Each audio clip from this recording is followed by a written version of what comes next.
TN super class Gorakhpur में आप लोगों का स्वागत है। साथियों, आज हम फिजिक्स में वो टॉपिक लेकर के आए हैं ध्वनि का, जिसमें आपको ये पता चलेगा कि जब कोई ट्रेन स्टेशन से दूर जाती है तो उसकी ध्वनि जो है कम सुनाई देती है, लेकिन जब आप ट्रेन की तरफ जाते हैं तो उसकी ध्वनि तेज सुनाई देती है। इसका कारण क्या है, ये किसने बताया, तो इस पे हम चर्चा करेंगे। तो साथियों, जो लोग चैनल को सब्सक्राइब नहीं किए हैं वो लोग अवश्य सब्सक्राइब कर लें तथा वीडियो अंत तक जरूर देखें। आइए हम चलते हैं कि पहला हम आपको बता दें रेजोनेंस क्या है, फिर डॉपलर प्रभाव बताएंगे, फिर आपको ये बताएंगे कि जो है शॉक वेव क्या होती है, प्रघाती तरंगे क्या होती हैं। आइए हम डिसाइड करते हैं। पहला हम चलते हैं रेजोनेंस, अनुनाद। मोस्ट इंपॉर्टेंट है अनुनाद क्या होती है, रेजोनेंस होती है। तो व्हाट इज द रेजोनेंस?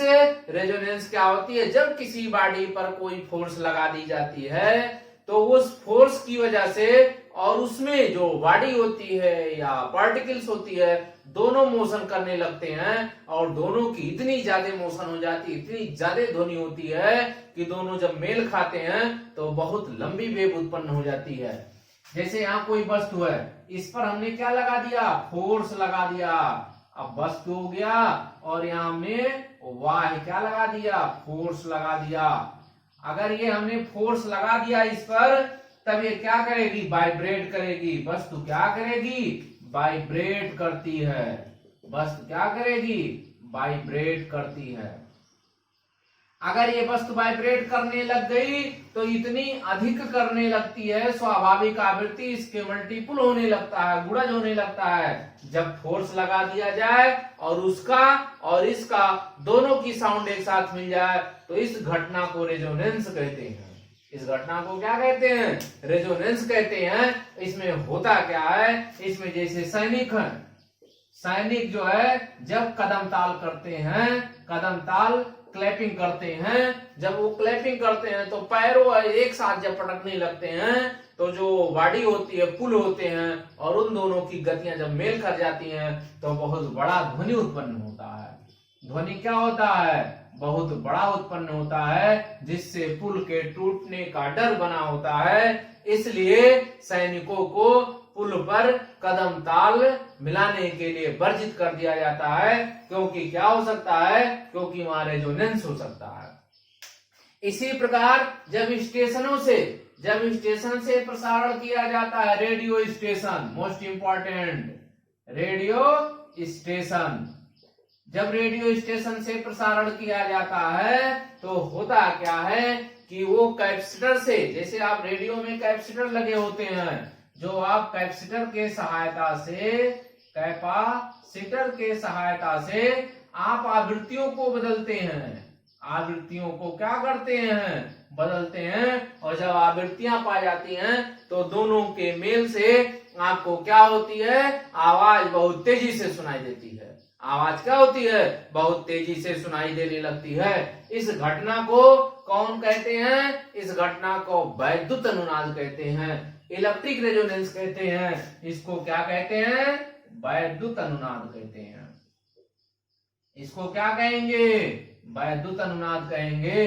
इसी प्रकार यदि कोई सुराही ले लेते हैं, ऐसे हमने सुराही ले लिया और फिर क्या किया, अगर सुराही लेकर के और फिर यहाँ हमने इसमें जब पानी भरते हैं, सुराही में क्या करते हैं, ये हो गई सुराही।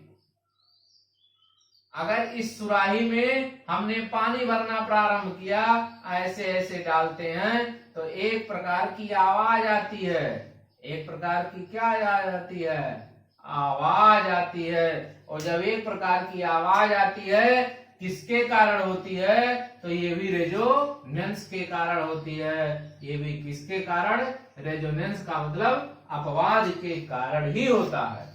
ये किसके कारण होता है, ये रेजोनेंस के कारण होता है। तो जब सुराही में पानी डाला जाता है तब भी आवाज होता है। पूछेगा किस घटना के कारण, रेजोनेंस के कारण। सैनिक कदम ताल मिलाते हैं, किसके कारण, रेजोनेंस के कारण। तो जब हम एंटीना वो रेडियो चलाते हैं तो रेडियो में जो एंटीना होती है उसका कभी साउंड तेज हो जाता है, कभी साउंड स्लो हो जाता है। किसके कारण? रेजोनेंस के कारण। तो ये है आपका बहुत इंपॉर्टेंट था। इसी प्रकार हम डॉपलर प्रभाव की भी चर्चा कर ले रहे हैं। डॉपलर प्रभाव क्या कहते हैं? ये ऑस्ट्रिया के रहने वाले थे। कहां के? ऑस्ट्रिया के रहने वाले थे डॉपलर महोदय। इन्होंने क्या कहा, आइए देख लेते हैं। डॉपलर इफेक्ट, डॉपलर प्रभाव क्या है? डॉपलर प्रभाव क्या है? डॉपलर प्रभाव होता है जैसे यदि कोई बॉडी है, यहाँ पे यदि कोई है, अगर हम यहाँ पे ट्रेन ले लेते हैं, हमने क्या ले लिया? हमने ट्रेन ले लिया। अगर यहाँ ट्रेन है, ट्रेन, और यहाँ अगर यहाँ पे साउंड हो रही है, साउंड हो रही है, अगर कोई व्यक्ति इसके करीब जा रही है तो साउंड जब तेज सुनाई देगा तो इसके मतलब दूरी घट रही है, और जब साउंड स्लो हो जाए तो दूरी बढ़ रही है। तो साउंड तेज हो गया, इसके मतलब दूरी क्या हो रही है? दूरी घट रही है, दूरी घट रही है। इसीलिए इन्होंने विमान जो उड़ते हैं, उड़ते हुए विमान की दूरी का पता इन्होंने लगाया था। दूरी का पता किसने लगाया? तो डॉपलर ने लगाया था। डॉपलर ने कहा यदि कोई बॉडी साउंड वाले के करीब जाती है तो साउंड तेज सुनाई देगा, तो दूरी हमारी घट रही है। लेकिन यदि साउंड जो है अगर कम हो गया तो दूरी क्या हो रही है? दूरी बढ़ती चली जा रही है। इसी प्रकार विमान जब ऊंचाई पर उड़ती है तो उसके साउंड से ही पता कर लेते हैं विमान हमारे करीब आती है या दूर जाती है। उसके विमानों के हम वहां पे लगा देते हैं, ट्रांसमीटर लगा देते हैं। नीचे ट्रांसमीटर में हमारी जो ट्यूनिंग बजती है, और जब ट्यूनिंग बजने लगती है तो उसके साउंड से हमको पता चलता है कि अब जो है विमान नीचे आ रही है या विमान दूर जाती है। तो किससे पता चलेगा? हमारे ये डॉपलर इफेक्ट से और साउंड से ही पता चलता है। अब हम चलते हैं कि प्रघाती तरंगे क्या होती हैं। शॉक वेव मोस्ट इंपॉर्टेंट है, शॉक वेव। और इसमें ये कहा जाता है कि मैक संख्या क्या होती है। तो मैक संख्या याद कर लीजिए, मैक संख्या मोस्ट इंपॉर्टेंट क्या है?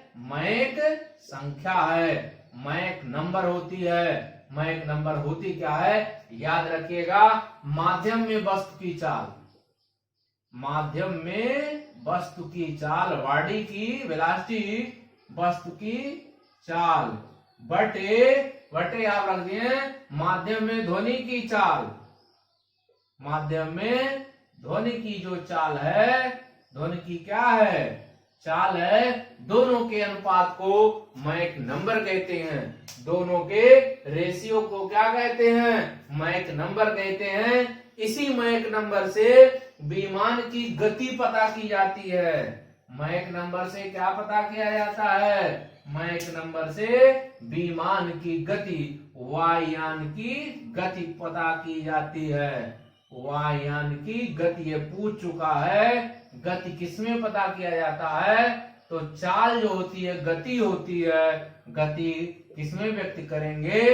मैक नंबर में व्यक्त करेंगे। ये बहुत बहुत इंपॉर्टेंट है। तो विमान की गति किसमें पता करेंगे? मैक नंबर में ही पता करेंगे। तो साथियों मैक नंबर बहुत इंपॉर्टेंट है, कई बार पूछा हुआ है। माध्यम में वस्तु की चाल और उसी माध्यम में ध्वनि की चाल का जो रेशियो फाइंड होती है उसी को हम क्या कहते हैं? उसी को मैक नंबर कहते हैं। अब हम आपको बता दें कि आखिर में प्रघाती तरंगे इसके बाद आने लगती हैं कि प्रघाती तरंगे क्या होती हैं। जब कोई विमान चलती है, गतिमान होती है, और अगर मैक नंबर, ये जो मैक नंबर फाइंड होगा, ये उसकी वैल्यू 1 से अधिक है, तो अपने पीछे वो मैक नंबर का मान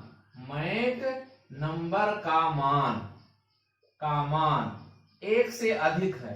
क्या है? 1 से अधिक है। यदि ये एक से अधिक हो गया तो क्या होता है, अपने पीछे विमान एक शंक्वाकार, ऐसे हमने विमान बना लिया, हमने ये बनाया विमान और ये बना दिया विमान, ये हमने कह दिया वायुयान है, ठीक। ये हमारा क्या है, वायुयान हो गया, ये हो गया वायुयान। अगर ये वायुयान है, अगर इसके मैक नंबर माने हो गया माध्यम में वस्तु की चाल बटे माध्यम में ध्वनि की चाल, यदि इसकी एक से अधिक हो जाए तो पीछे ऐसे शंक्वाकार ऐसे तरंगे छोड़ती हैं, ऐसे पीछे क्या होगी, विक्षोभ छोड़ती हैं, ये तरंगे छोड़ती हैं। इन्हीं तरंगों को कौन तरंग कहते हैं, इन्हीं तरंगों को हम शॉक वेव कहते हैं, प्राघाती तरंगे कहते हैं। क्या कहते हैं, प्राघाती तरंगे कहते हैं, शॉक वेव कहते हैं। पीछे क्या करता है, पीछे एक शंक्वाकार जो है, शंक्वाकार का मतलब कोनिकल होता है, कोनिकल एक वेव छोड़ने लगती है, उसको क्या कहते हैं, उसको हम प्रघाती तरंगे कहते हैं। जब इसी की वैल्यू एक से अधिक होने लगती है तब इसका नाम हमको कहते हैं सुपरसोनिक, सुपरसोनिक वेव कहते हैं। जब मैक का मान एक से अधिक हो, तो क्या कहेंगे, सुपरसोनिक, और जब 5 से अधिक हो तो उसको हाइपरसोनिक कहते हैं। 1 से अधिक हो सुपरसोनिक, 5 से अधिक हो, 5 से अधिक यदि है, मोस्ट इंपॉर्टेंट, 5 से यदि अधिक हो गया तो क्या हो जाएगा, इसको हाइपरसोनिक कहते हैं, हाइपरसोनिक नाम दिया गया, जो बहुत इंपॉर्टेंट है। इसी पे आता है, ये कब होती है, रॉकेट होती हैं, रॉकेट जब छोड़ी जाती है, विमानें जब चलती हैं तो सुपरसोनिक और हाइपरसोनिक ही नाम दिया गया है। आप देखे होंगे जो मिसाइलें दागी जाती हैं या विमान ले जाते हैं तो कहा जाता है सुपरसोनिक है, वायुयान का नाम डाला जाता है सुपरसोनिक, हाइपरसोनिक। इसका मतलब हो गया वो मैक नंबर जो है 5 से अधिक हो रही है तो हाइपरसोनिक, 1 से अधिक हो गई तो सुपरसोनिक, उसका नाम दिया जाता है। और जब ये तरंगे निकलती हैं तो ये तरंगे जा करके किससे, शीशे से टकरा जाती है, खिड़कियों से टकराती हैं, दीवारों से टकराती हैं, तो उसको गिरने का डर रहता है। इसीलिए जो हवाई अड्डे होते हैं उसके करीब जो साउंड निकलती है उसका बहुमंजिला इमारतों वर्जित हो जाती है, आप वहां बना नहीं सकते हैं, क्योंकि जब सुपरसोनिक हाइपरसोनिक विमानें उड़ेंगी तो टकरा करके बिल्डिंग को गिरा सकती हैं और शीशे की जो खिड़कियां होती हैं टूट जाएंगे। तो मित्रों कल हम अगला बताएंगे, इसी का पार्ट जो बहुत बहुत इंपॉर्टेंट है। तो अगला जो पार्ट बताएंगे उसमें अपवर्तन की घटना हो सकती है, विवर्तन आती है, एक विवर्तन की घटना भी हो सकती है, वो बहुत इंपॉर्टेंट है।